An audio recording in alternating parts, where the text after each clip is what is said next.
noite, mais uma vez. Bem-vindos àqueles que aqui estão e também àqueles que nos acompanham.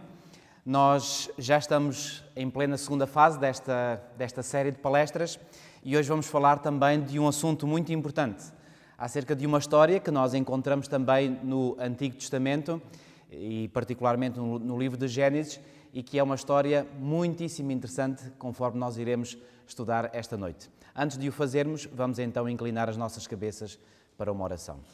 Senhor nosso Deus, nosso Pai, aqui nos encontramos mais uma vez pela fé diante da Tua santa e divina presença e nós vimos mais uma vez suplicar que o Teu santo e bom Espírito venha abrir a nossa mente, igualmente o nosso coração, para não apenas entendermos, mas igualmente compreendermos aquilo que Tu nos desejas transmitir através da Tua palavra. Ó bom Pai, muito obrigado por este maravilhoso livro de Gênesis. Um livro que nós estamos a reconhecer que é tão importante para nós compreendermos, Senhor, não apenas algumas profecias messiânicas, mas também acontecimentos que têm a ver com os últimos dias da história desta terra. Está, pois, entre nós, te pedimos tudo e desde já te agradecemos também em nome do Senhor Jesus. Amém. Vamos abrir as nossas Bíblias no livro de Gênesis, no capítulo 1, e vamos ler os versículos 26 e depois o versículo 28. Gênesis, capítulo 1 e versículos 26 e depois vamos para o versículo 28. Também disse Deus, façamos o homem à nossa imagem, conforme a nossa semelhança. Tenha ele domínio. Este é o primeiro ponto. Ou seja, eu gostaria que nós pudéssemos, ao ler estes textos, notar que há 4 elementos que Deus fez originalmente para o ser humano, para a humanidade. Tenha ele domínio sobre os peixes do mar, sobre as aves dos céus, sobre os animais domésticos, em suma, sobre toda a terra. Qual era, portanto, a área sobre a qual Adão e Eva eram para dominar, ou seja, sobre toda a terra. Portanto, deu domínio e deu um território. E esse território era toda a terra. E sobre todos os répteis que rastejam pela terra. Versículo 28. E Deus os abençoou. Deus deu uma bênção. Terceiro elemento. E lhes disse, sede fecundos, multiplicai-vos, enchei a terra e sujeitai-a.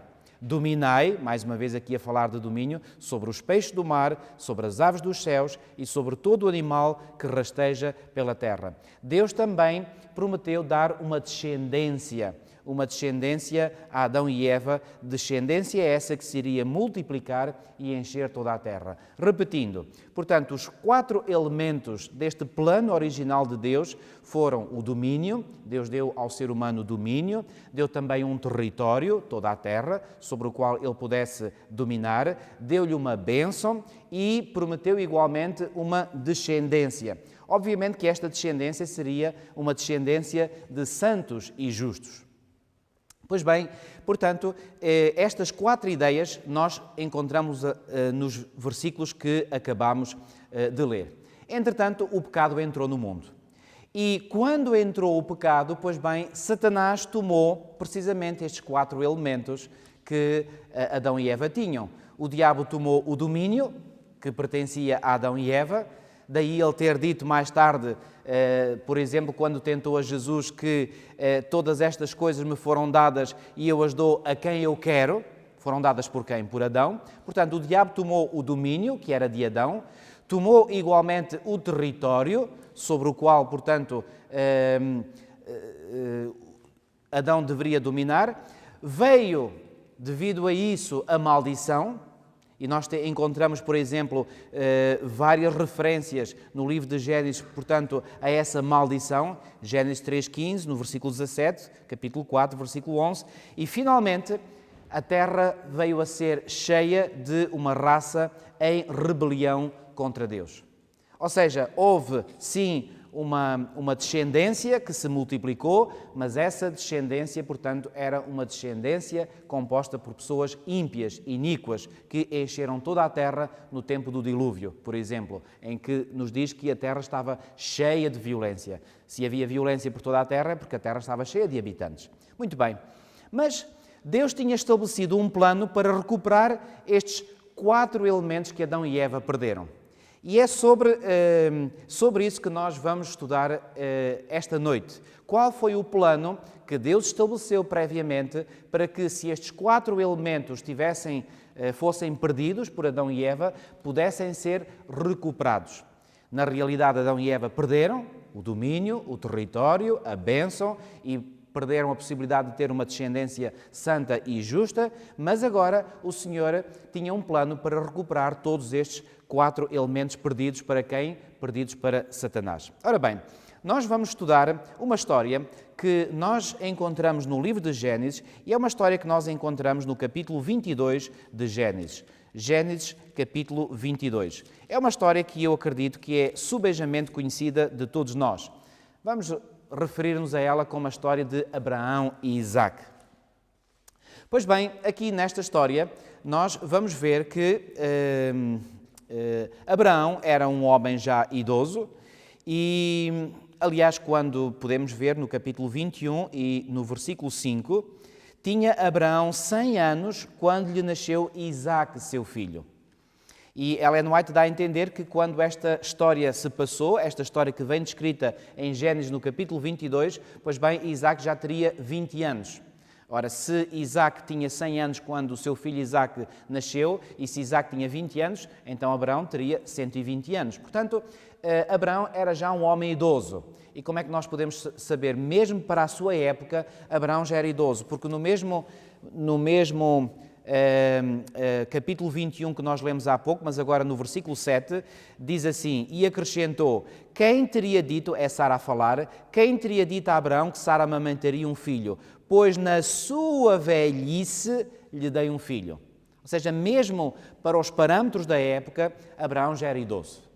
Sabemos que Abraão viveu até aos 175 anos de idade, mas aos 100 anos, naquela época, já era considerado ser idoso. Pois bem, Abraão então era idoso quando esta história, que está em Gênesis 22, aconteceu. Ora bem, podemos dizer que, por assim dizer, Abraão era já um ancião de dias, para usar uma expressão que vem em Daniel no capítulo 7 e no versículo 9. Depois,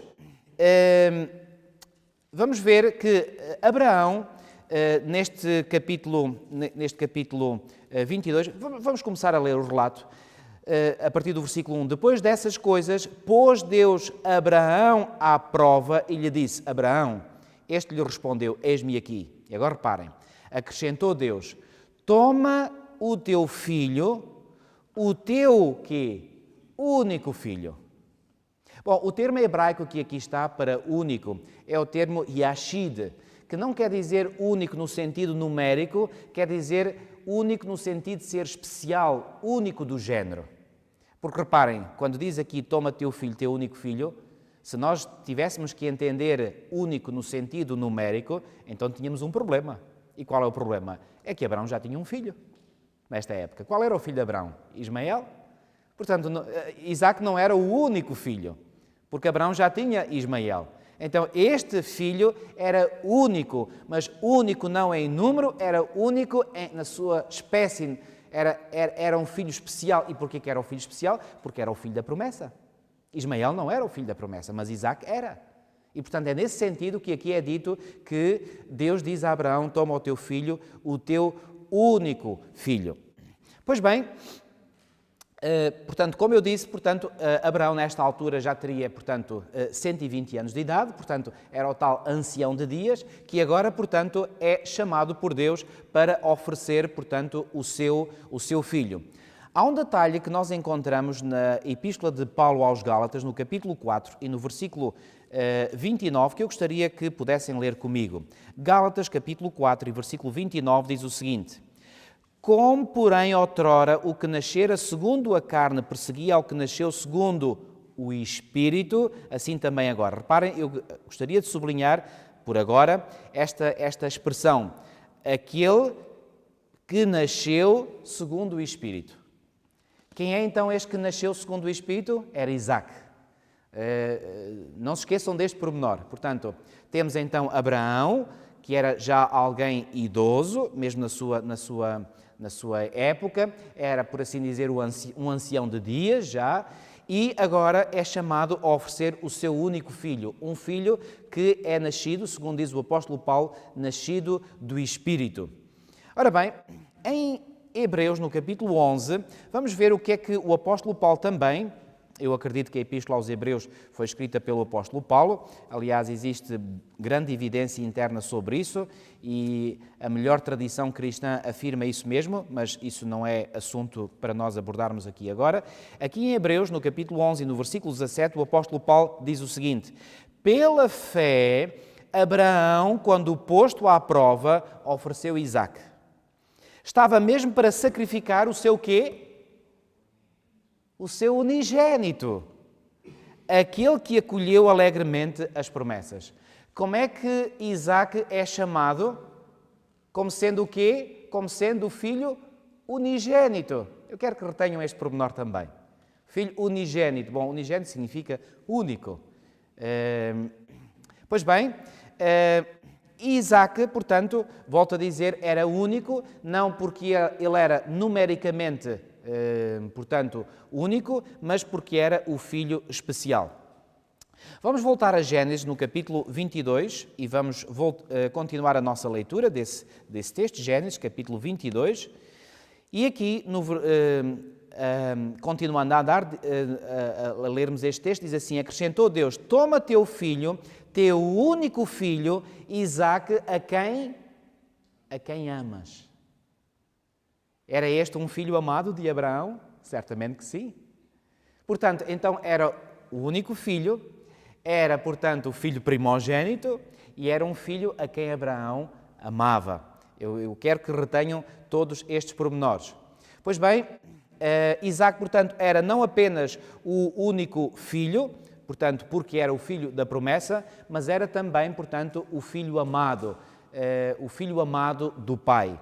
Pois bem, continuando a nossa leitura do versículo 22, diz assim: e vai-te à terra de Moriá. Bom, será que esta terra de Moriá tem algum significado especial? Pois bem, vamos ver um texto que nós encontramos Vamos ver esse texto que está em 1 de Crónicas, no capítulo 21, 1 de Crónicas, no capítulo 21 e nos versículos 18 e 26. 1 de Crónicas, no capítulo 21, perdão. 1 de Crónicas, capítulo 21, e vamos ler o versículo 18.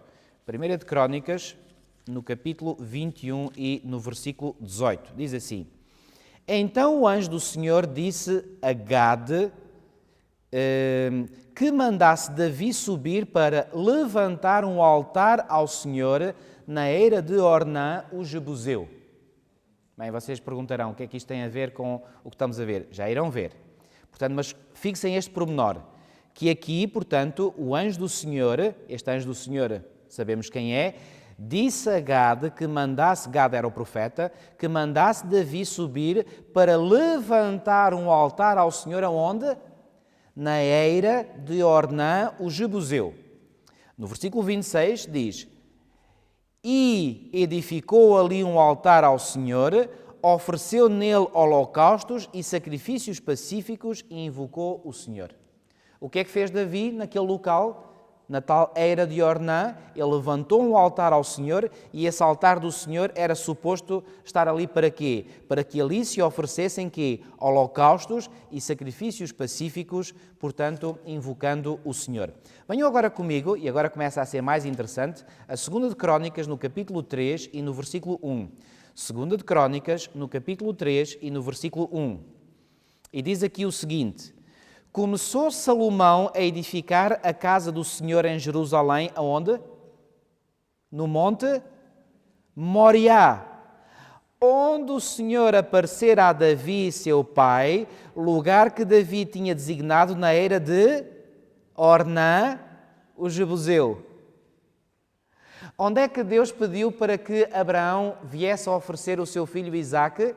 Na terra de Moriá. O que é que aconteceu posteriormente na terra de Moriá? Pois bem, por ordem do Senhor, Davi construiu ali um altar e nesse altar era suposto, portanto, oferecerem-se ali holocaustos.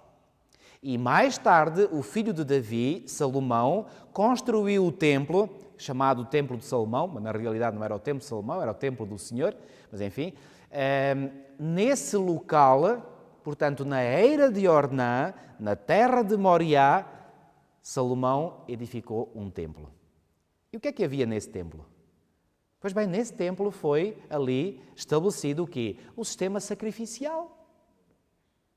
Então, o local onde Deus pediu para Abraão ir sacrificar o seu filho foi exatamente nesse local que muito tempo mais tarde, muitos anos mais tarde, séculos mesmo, mais tarde, pois bem, Davi construiu um altar e posteriormente o filho de Davi, Salomão, veio a construir o templo do Senhor onde foi estabelecido o sistema sacrificial. Muito interessante este pormenor. Bom, voltemos ao nosso capítulo 22 de Gênesis. E aqui em Gênesis, no capítulo 22, e ainda no versículo 2, ainda estamos no versículo 2, diz assim: oferece-o ali em holocausto sobre um dos montes que eu te mostrarei. O Senhor iria mostrar exatamente em qual monte, portanto, Abraão deveria oferecer o seu filho. Pois bem, eu gostaria de referir que nesta altura Abraão vivia em Berseba, que era, portanto, na parte sul do território.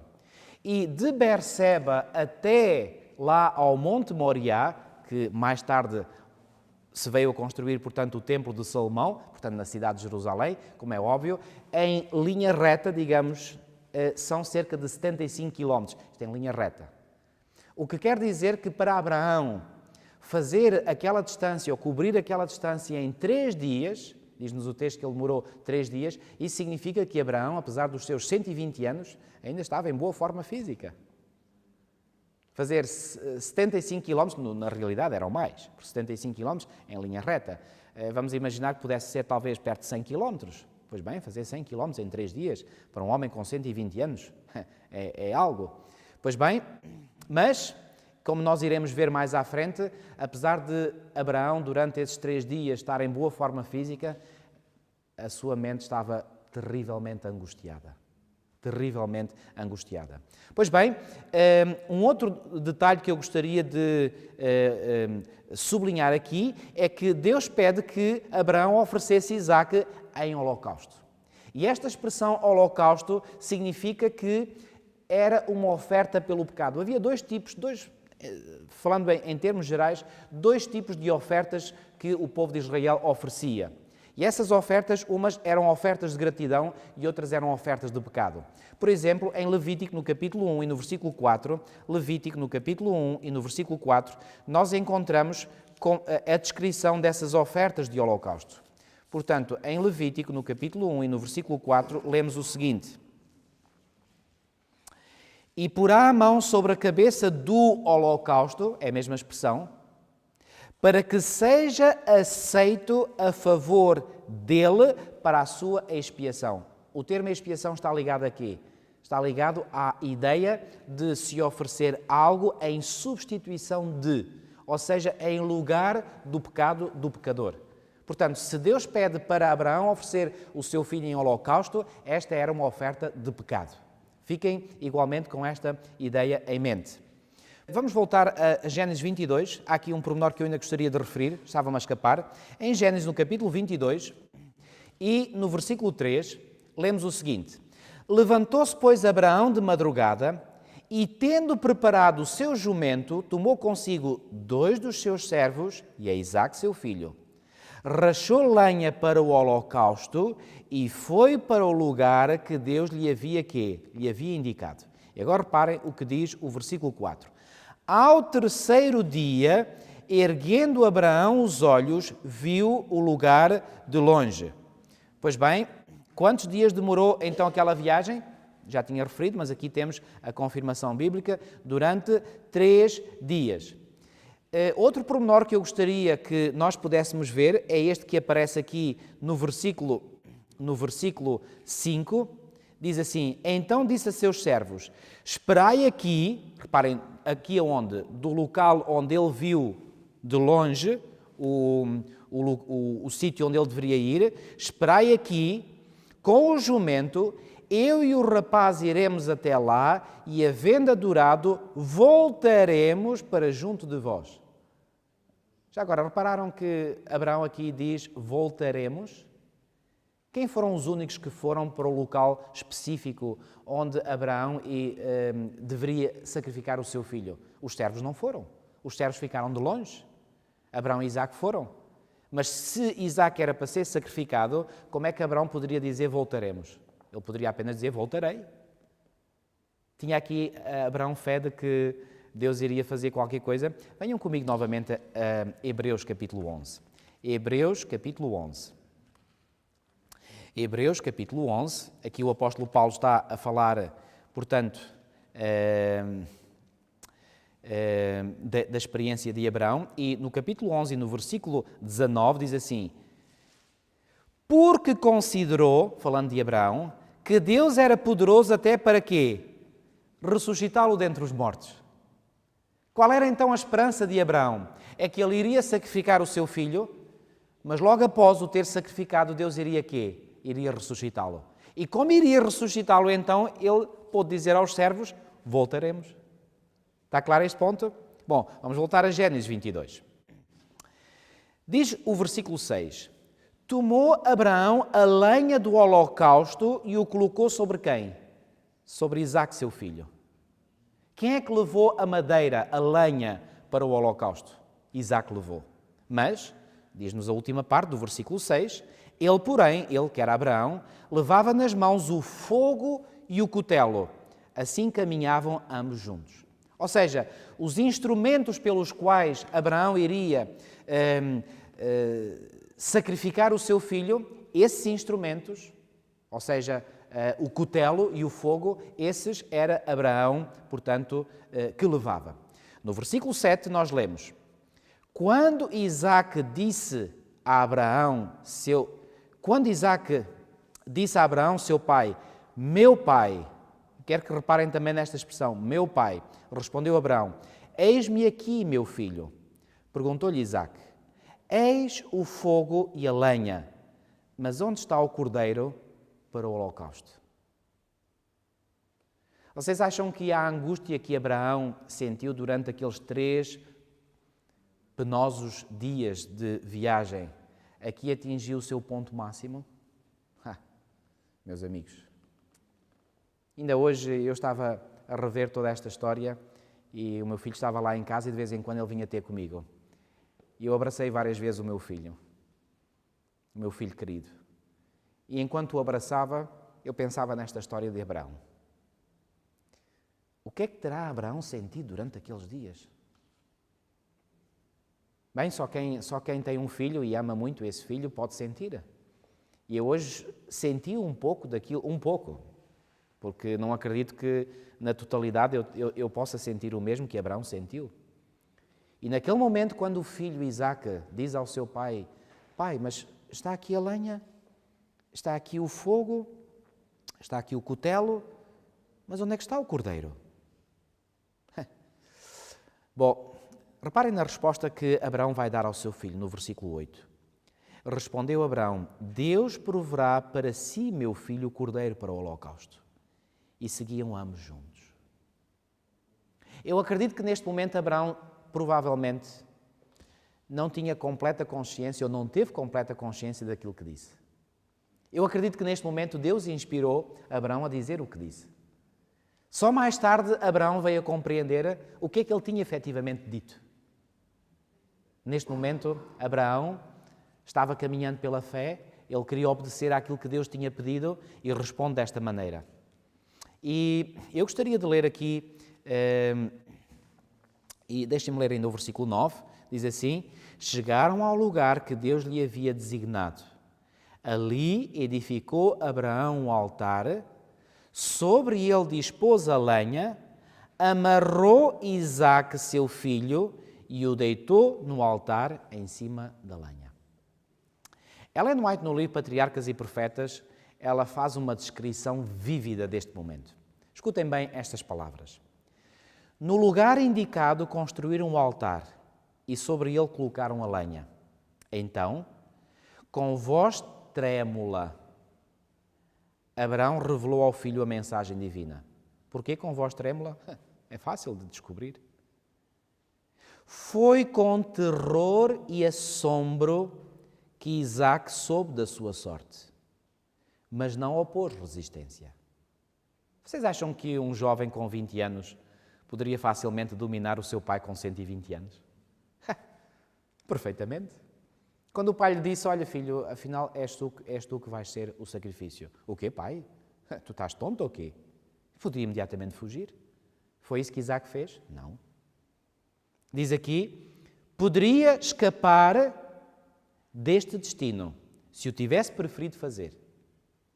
O ancião, agora reparem, enfraquecido pela dor, não diz aqui que ele fisicamente estava debilitado, não era esse o problema. Estava enfraquecido, mas não era pela debilidade da idade, estava enfraquecido pela dor. Exausto com, não diz a caminhada daqueles 3 dias terríveis, diz, exausto com a luta daqueles 3 dias terríveis. Não foi a caminhada dos quase 100 quilómetros que fez com que Abraão ficasse exausto. O que fez com que ele ficasse exausto foi a luta interior.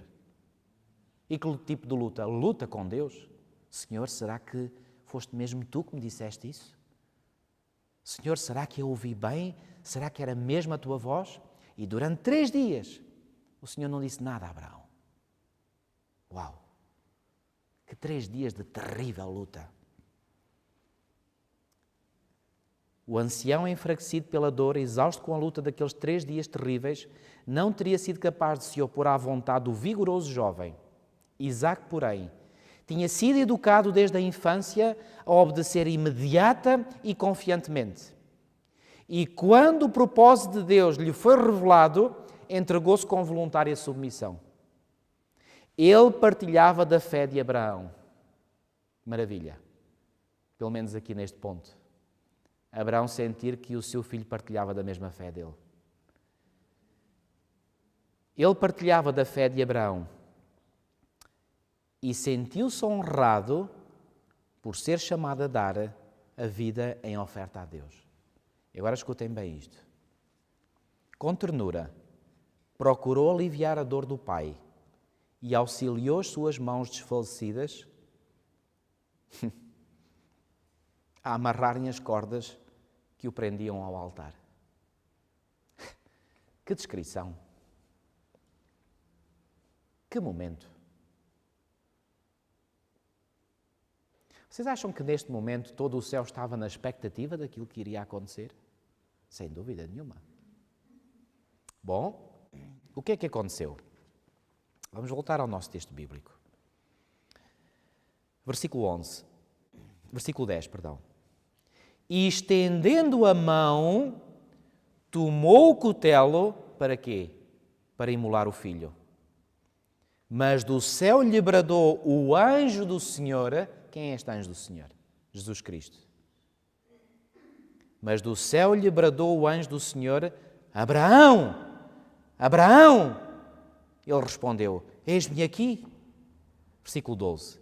Então lhe disse: Não estendas a mão sobre o rapaz e nada lhe faças, pois agora sei que temes a Deus. Porquê que acham que Deus disse agora sei que temes a Deus? Porque Satanás tinha acusado várias vezes Abraão de que Abraão não era merecedor das bênçãos que Deus lhe dava. Abraão já tinha, no passado, deixado de confiar na promessa do Senhor, quando quis fazer as coisas à sua própria maneira. Quando ele, em vez de esperar o filho da promessa, ele quis tomar as coisas nas suas próprias mãos e ter o filho da sua serva. Abraão já tinha mentido e certamente que Satanás acusava Abraão, dizia: tu estás a abençoar Abraão, ele verdadeiramente não te quer servir, ele não teme a Deus. E agora aqui neste momento fica provado diante de Satanás e diante de todo o universo que realmente Abraão teme a Deus. E aqui o Senhor lhe diz: pois agora sei que temes a Deus, porquanto não me negaste o filho, o teu único filho. Mais uma vez estão a ver aqui a expressão único filho? Ismael estava vivo nesta altura. Portanto, Este único filho era único no sentido de que era o filho especial, era o filho da promessa. Sabem, amigos, neste momento, eu acredito sinceramente que Abraão sentiu um alívio. E no versículo 11 nos é dito que, tendo Abraão erguido os olhos, viu atrás de si um carneiro preso pelos chifres entre os arbustos. Tomou Abraão o carneiro e o ofereceu em holocausto em lugar de seu filho. Reparem também nesta expressão, em lugar de. Naquele momento, ocorreu ali no Monte Moriá um sacrifício substitutivo? Certamente que sim. Que sacrifício substitutivo foi esse? Em vez de Isaac ser imolado, quem é que foi imolado no lugar de Isaac? Este carneiro? Bom, mas porquê que Abraão não viu o carneiro? O carneiro não estava lá quando eles lá chegaram. Mas durante o momento em que Abraão estava para imolar o seu filho, Deus colocou ali aquele carneiro. Esta história que nós acabamos de ler aqui em Gênesis 22 é realmente uma história maravilhosa. Mas a pergunta que eu gostaria de fazer agora é esta. Porquê é que acham que Deus colocou esta história no livro de Gênesis? Bom, esta história não é apenas uma história que aconteceu. Porquê que Deus deu esta história? Será que é apenas uma história que nos mostra que Abraão amava a Deus? Bom, certamente que sim, não temos dúvidas disso, porque o próprio Deus disse, agora sei que temes a Deus, porquanto não me negaste o teu filho, o teu único filho. Mas será que esta história que nós encontramos aqui no capítulo 22 de Gênesis se resume apenas a isso? Se resume apenas a nos mostrar que Abraão realmente amava muito a Deus? Que não teve receio nem relutância em fazer aquilo que Deus lhe pediu? Pois bem, há muito mais nesta história. Esta história tem um significado muito mais profundo do que apenas nos mostrar que Abraão amava a Deus. E que quando foi chamado a oferecer o seu filho, não recusou fazê-lo. Pois bem, será que, e deixem-me agora perguntar, será que o próprio Abraão, através desta vivência que ele viveu, ele veio a compreender realmente o que é que toda esta história significava? Venham, por favor, ver comigo um texto que nós encontramos no Evangelho de João, no capítulo 8, João, capítulo 8, e no versículo 56. João, capítulo 8 e versículo 56. Pois bem, aqui em João, no capítulo 8 e no versículo 56, Jesus estava aqui a dialogar com alguns judeus do seu tempo e em determinada altura, porque eles clamavam ser filhos de Abraão, Jesus lhes diz, Abraão, vosso pai, mas aqui diz vosso pai no sentido carnal, no sentido de descendência física, Abraão, vosso pai, alegrou-se por ver o meu dia, viu e regozijou-se. Compreendeu Abraão qual era o sentido de toda esta história que ele viveu? Na primeira pessoa? Compreendeu. Porque Jesus, referindo-se a Abraão, diz que Abraão viu o meu dia. Abraão compreendeu muito bem que aquela história indicava algo muito mais do que aquilo que lhe foi pedido fazer. E eu gostaria de realçar um outro aspecto acerca de Isaac, que há bocadinho nós não referimos. Isaac foi, por assim dizer, um símbolo de Cristo. Pois bem, este filho único do Pai, o ancião de dias. O ancião de dias que está na disposição de oferecer o seu filho, o seu único filho, o seu filho unigênito, conforme é dito de Isaac em Hebreus 11. E o filho está na disposição de se oferecer voluntariamente. Ele não é obrigado, mas ele está na disposição de oferecer-se em sacrifício. E, portanto, nesse sentido, Isaac é, sem dúvida nenhuma, um símbolo de Cristo. É também um símbolo de Cristo no sentido de que, e nós vimos há pouco que há em Hebreus 11, Hebreus capítulo 11, que no versículo que nós já lemos, no versículo 19, que diz: porque considerou que Deus era poderoso até para ressuscitá-lo dentre os mortos, de onde também figuradamente o recobrou. Ou seja, o que é que aconteceu então? Aconteceu que aqui o apóstolo Paulo diz que Abraão figuradamente recobrou o seu filho, pois bem, da morte. Então, ao fim de quantos dias é que Abraão recuperou o seu filho? Recobrou o seu filho ao fim daqueles 3 terríveis dias de angústia. Bom, claro, todos estes detalhes são apenas coincidências, certo? Não são coincidências.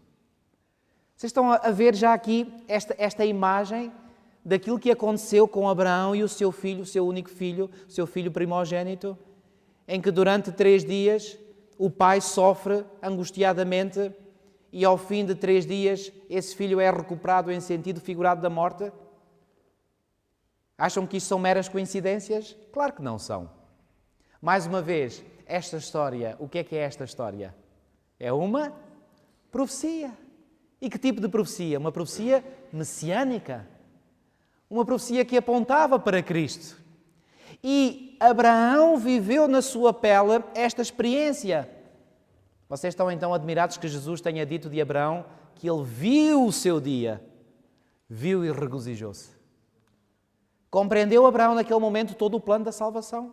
Tudo aquilo que Jesus iria sofrer para ser oferecido em lugar de quem? Em lugar de nós?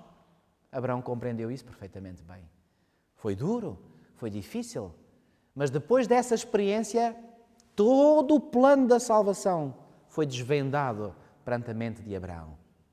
Pois bem, vamos ver ainda alguns pormenores. E interessante dizer que, através de Abraão, Deus vai prometer a ele domínio sobre os seus inimigos, vai-lhe prometer a terra.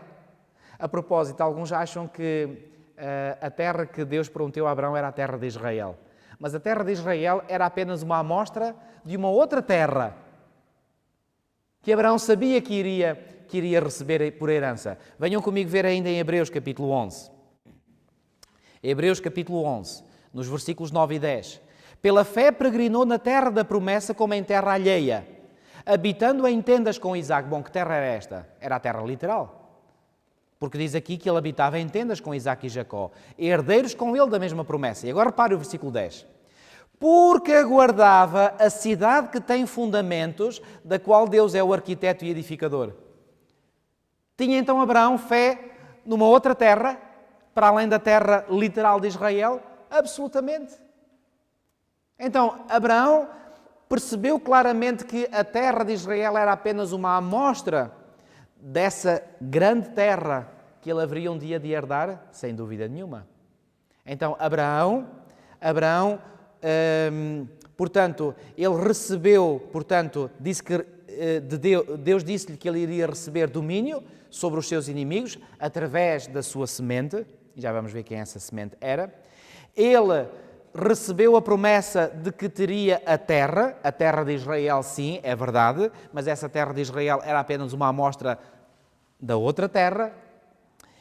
Deus prometeu que através da sua semente todas as famílias da terra seriam abençoadas, prometeu a bênção, e finalmente prometeu também uma grande descendência através da sua semente. O que é que Deus, de forma figurada, estava a fazer através de Abraão? Estava já a revelar-lhe o plano pelo qual o domínio, o território, a bênção e a descendência que foram prometidas a Abraão seriam recuperadas. Abraão viu isso tudo em figura. E vamos ver mais uma vez esse paralelismo. Mas deixem-me dizer também que em toda esta história que nós acabamos de ler, em Gênesis no capítulo 22, ao contrário do que muitos dizem, Abraão não é a figura principal. Quem é a figura principal? A figura principal é Jesus Cristo. A figura principal é Jesus Cristo. Porque toda esta história apontava para quê? Apontava para Jesus e para o seu sacrifício. Abraão está no lugar do pai ancião de dias. Aliás, é uma das poucas expressões no Antigo Testamento que se refere a Deus o Pai, Daniel 7:9, quando se refere ao ancião de dias. E o pai na disposição de oferecer o seu filho, o seu único filho, o seu filho a quem amava, tal como Abraão amava o seu único filho, o seu filho unigênito. E assim como Isaac consentiu em ser oferecido em sacrifício, Jesus consentiu em ser oferecido em sacrifício por nós. Bom, vamos ver outros pormenores. Isaac, nos diz o apóstolo Paulo, vamos ver mais uma vez em Hebreus, no capítulo 11, em Gálatas, no capítulo 4, Gálatas, no capítulo 4 e no versículo 29, diz que nasceu segundo o Espírito. Como é que Jesus nasceu? Jesus foi gerado por quem? Pelo Espírito Santo. Mas, em João 3,16, nem precisamos de ler este texto, nos diz que Deus amou o mundo de tal maneira que deu o seu Filho, que é unigênito. E de Isaac nos é dito que ele era o Filho, que é unigênito. Que tipo de sacrifício é que Jesus ofereceu a Deus pelo seu povo? Vamos ver Efésios capítulo 5 e versículo 2. Efésios capítulo 5 e versículo 2. Aqui nos é dito: e andai em amor, como também Cristo nos amou, e agora reparem, e se entregou a si mesmo por nós, como oferta e sacrifício a Deus em aroma suave. Foi a oferta de Jesus uma oferta pelo pecado? Foi.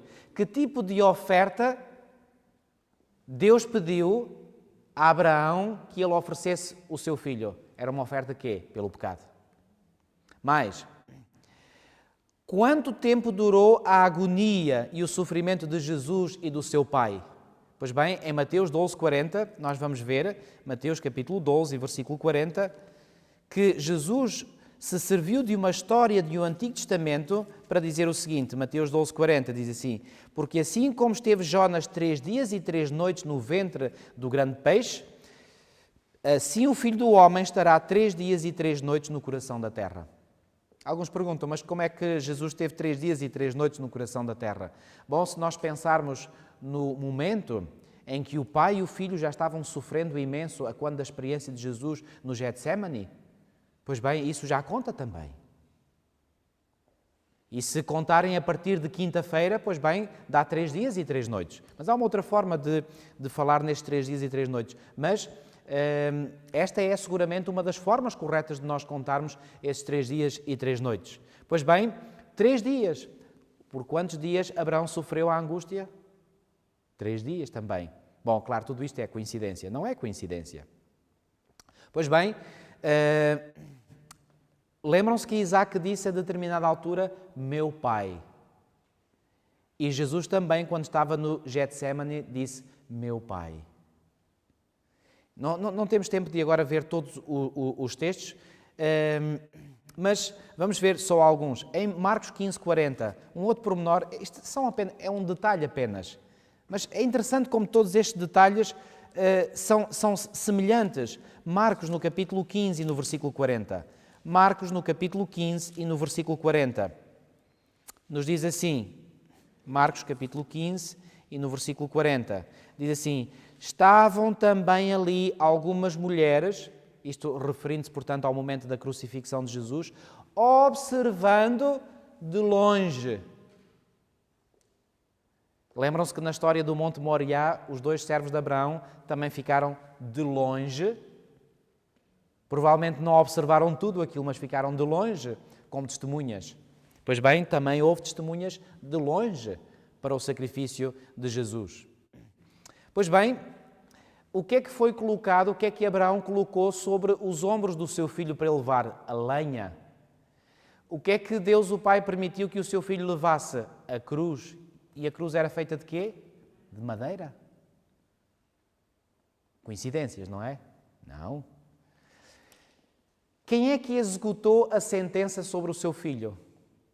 Na história do Monte Moriá, quem é que deveria sacrificar o filho? Era o filho ele próprio ou era o pai? Era o pai. No sacrifício de Jesus, quem é que sacrificou o seu filho? Venham comigo a Isaías, capítulo 53. Isaías, capítulo 53 e versículo 4. Isaías, capítulo 53 e no versículo 4.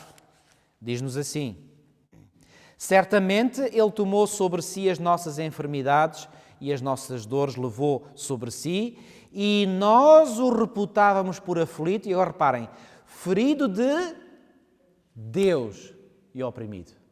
A única diferença nestas histórias é que quando Abraão levantou a mão com o cutelo para com ela imolar o seu filho, houve uma voz que o susteve. Ao passo que quando foi para imolar Jesus, não houve nenhuma mão a segurar, por assim dizer, em sentido figurado, a mão do Pai, e aí Jesus foi mesmo imolado. Estão a ver então como esta história tem tantas características em comum com a história de Jesus? Como é que o profeta Isaías, por exemplo, aqui neste mesmo capítulo 53, descreve a atitude submissa de Jesus? Lembram-se que Isaac teve também uma atitude submissa diante do pai? Leiam aqui comigo em Isaías 53, no versículo 7. Ele foi oprimido e humilhado, mas não abriu a boca. Como o cordeiro foi levado ao matadouro e como ovelha muda perante os seus tosqueadores, ele quê? Ele não abriu a boca. Encontramos então um paralelo entre a atitude submissa de Isaac e a atitude submissa de Jesus? Absolutamente. Em que lugar é que Jesus sofreu e morreu? No capítulo 5 diz assim: mas ele foi traspassado pelas nossas transgressões e moído pelas nossas iniquidades. O castigo que nos traz a paz estava sobre ele, e pelas suas pisaduras fomos quê? Fomos sarados. Ou seja, Jesus sofreu no nosso lugar. Portanto, Jesus levou o sacrifício que nós deveríamos levar. Em 2 Coríntios, no capítulo 5 e no versículo 21, 2 Coríntios, no capítulo 5 e no versículo 21, nós lemos o seguinte. 2 Coríntios, no capítulo 5 e no versículo 21, lemos: aquele que não conheceu pecado, ele o fez pecado por nós, para que nele fôssemos feitos quê? Justiça de Deus. Então esta história de Gênesis 22 é apenas uma mera história? É apenas uma história que demonstra a atitude de Abraão para com o seu filho? Que mostra o amor de Abraão pelo seu filho? Não, esta história realmente é uma história profética. E eu gostaria que lessem aqui algo em 1 Coríntios, no capítulo 15, 1 Coríntios, no capítulo 15 e nos versículos 13 e 4, o que é que o apóstolo Paulo aqui tem a dizer-nos? 1 Coríntios, capítulo 15 e nos versículos 13 e 4. Antes de tudo vos entreguei o que também recebi, que Cristo morreu pelos nossos pecados, segundo as Escrituras. Eu pergunto, quando Paulo usa aqui esta expressão, segundo as Escrituras, quais eram as Escrituras que havia no tempo de Paulo? Era o Antigo Testamento, aquilo que nós hoje chamamos o Antigo Testamento. Vocês acham que quando Paulo aqui diz que Cristo morreu pelos nossos pecados segundo as Escrituras, uma dessas Escrituras era precisamente esta história de Gênesis 22? Absolutamente. E uma das outras histórias que se encontrava nas Escrituras e que falava do sacrifício era seguramente a história de Jonas, porque o próprio Jesus fez referência à história de Jonas como uma história que apontava para ele. Estão a ver como todas estas histórias do Antigo Testamento apontavam para Jesus? Venham comigo ver um outro texto em Lucas. Lucas, isto é, após a ressurreição de Jesus, Lucas, no capítulo 24 e no versículo 27. E aqui nós encontramos aquele episódio em que Jesus está a andar no caminho para Emaús, encontra dois dos seus discípulos, não eram dois dos seus apóstolos, dois dos seus discípulos, e a determinada altura diz assim, deixem-me ler o versículo 26 primeiro, Lucas 24, 26. Porventura não convinha que o Cristo padecesse e entrasse na sua glória? E agora reparem, versículo 27. E começando por Moisés, sabe o que é que quer dizer começando por Moisés? Começando pelos livros de Moisés. Quais são os livros de Moisés? São o Pentateuco, aquilo que nós hoje chamamos o Pentateuco. Quais são os livros do Pentateuco? Gênesis, Êxodo, Levítico, Números e Deuteronômio. Ou seja, por onde é que Jesus começou? Começou pelo princípio. E começando por Moisés, discorrendo por quantos profetas? Alguns profetas.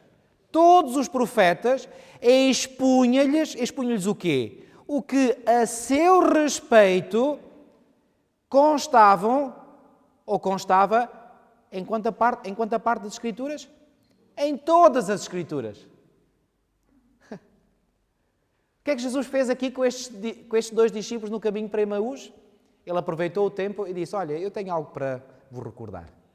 E começou por Moisés, ou seja, começou pelo início da Bíblia, e passando pelos livros de Moisés, e passando igualmente por todos os profetas, expunha-lhes aquilo que em todos esses livros era dito a respeito de quem?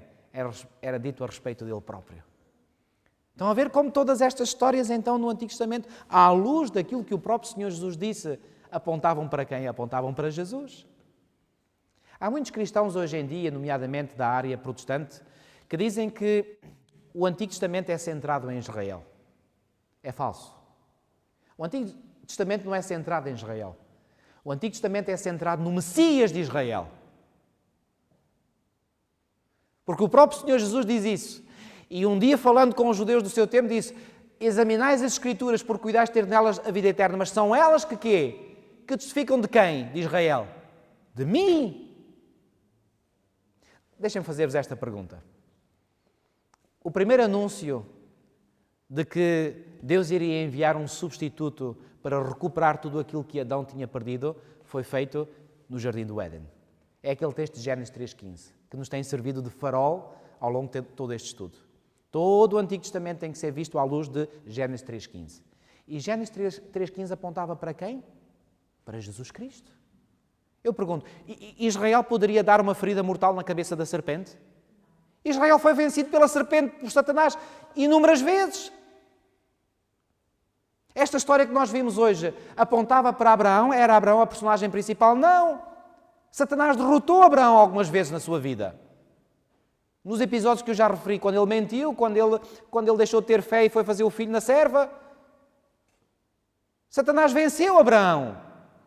Mas haveria de haver um que haveria de derrotar, haveria de infligir essa ferida mortal na cabeça da serpente. E esse era nada mais, nada menos do que Jesus Cristo, o Messias prometido. Amigos, todo o Antigo Testamento está centrado em Jesus Cristo.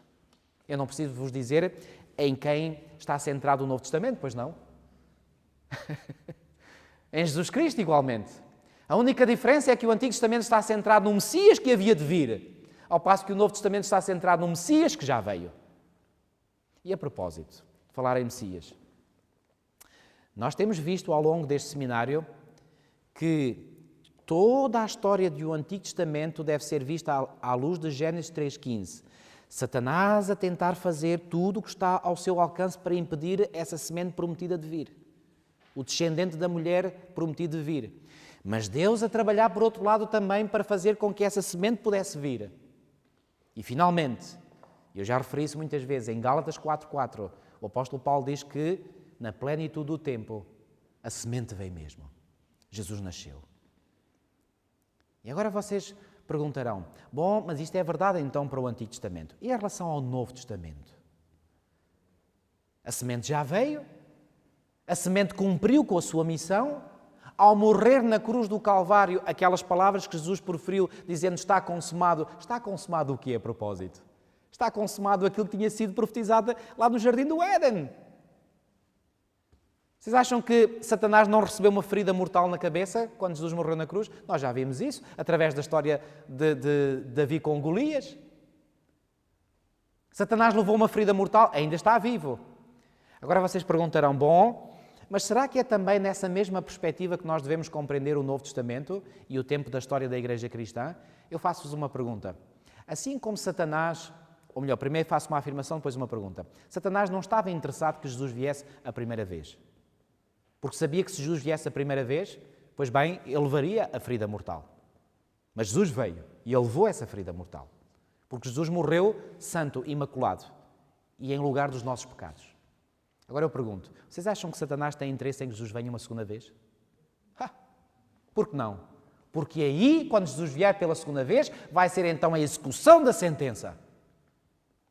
E o que é que ele quer fazer? Mais uma vez, assim como ele quis corromper a linhagem santa nos tempos do Antigo Testamento, ele quer corromper a linhagem santa dos tempos do Novo Testamento, e ele corrompeu, por exemplo, a igreja entrou em apostasia, 2 Tessalonicenses 2, 1-3, para que, ao corromper a igreja, a linhagem se perdesse, e assim, perdendo-se a linhagem, não haveria o anúncio do povo de Deus de que Jesus ia voltar a segunda vez, e então Jesus não podia voltar. Porque Jesus vier a segunda vez, então ele, Satanás, aí vai receber a execução da sentença. Está claro isto? Como toda a Bíblia, Antigo Testamento e Novo Testamento, deve ser visto à luz de Gênesis 3,15. Agora já não é só o Antigo Testamento. Agora também é o Novo Testamento. Ou seja, por outras palavras, toda a Bíblia, do princípio ao fim, deve ser vista à luz deste grande conflito entre o bem e o mal. Para terminar, vamos ver em 2 Coríntios, no capítulo 1 e no versículo 20, algo que o apóstolo Paulo disse igualmente.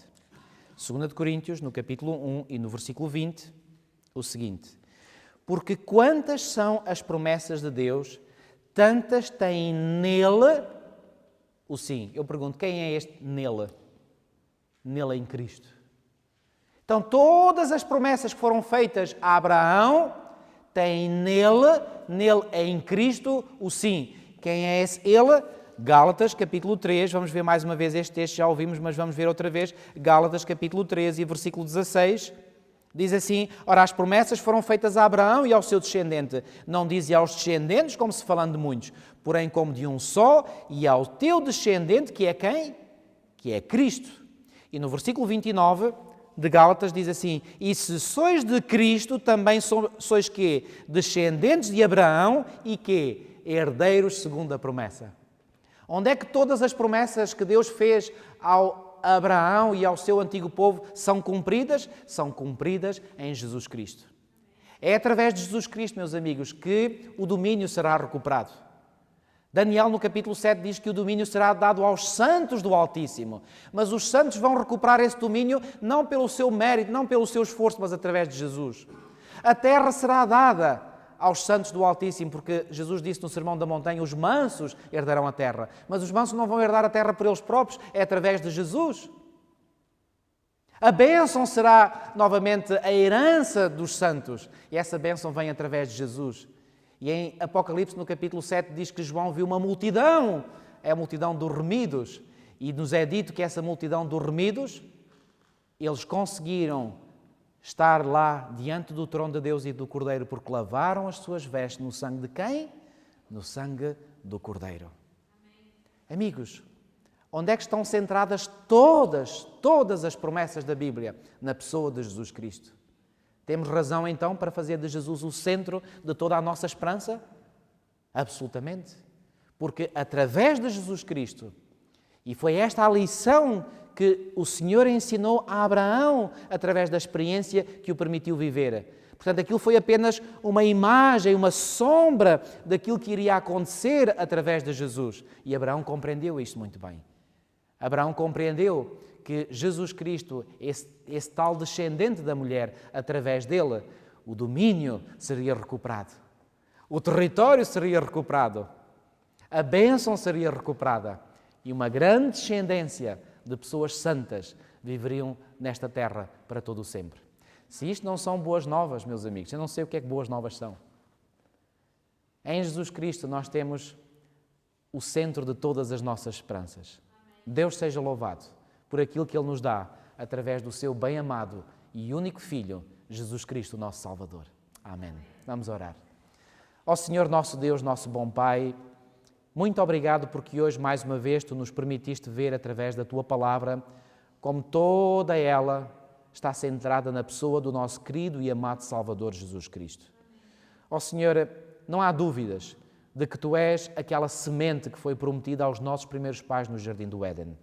Não há dúvida, Senhor, de que Tu és esse descendente da mulher através do qual todas as coisas que Adão e Eva perderam ao fazerem a vontade de Satanás, é através de Jesus Cristo que todas essas coisas serão novamente recuperadas. Ó Senhor, muito obrigado por sabermos que em Ti, no nosso amado Salvador Jesus Cristo, nós podemos ser os verdadeiros descendentes de Abraão. Ó Senhor, que estas promessas, todas as promessas da Tua Palavra, possam realmente estar no nosso coração, mas que possamos saber que todas essas promessas têm o seu centro na pessoa divina do nosso amado e do nosso amado Salvador Jesus Cristo. Ó Senhor, obrigado por esta esperança que Tu nos dás, obrigado por estas promessas que Tu nos fazes através de Jesus Cristo, que elas possam reconfortar o nosso coração. Senhor, tudo isto te pedimos e te agradecemos, no nome desse nosso amado Salvador Jesus Cristo. Amém.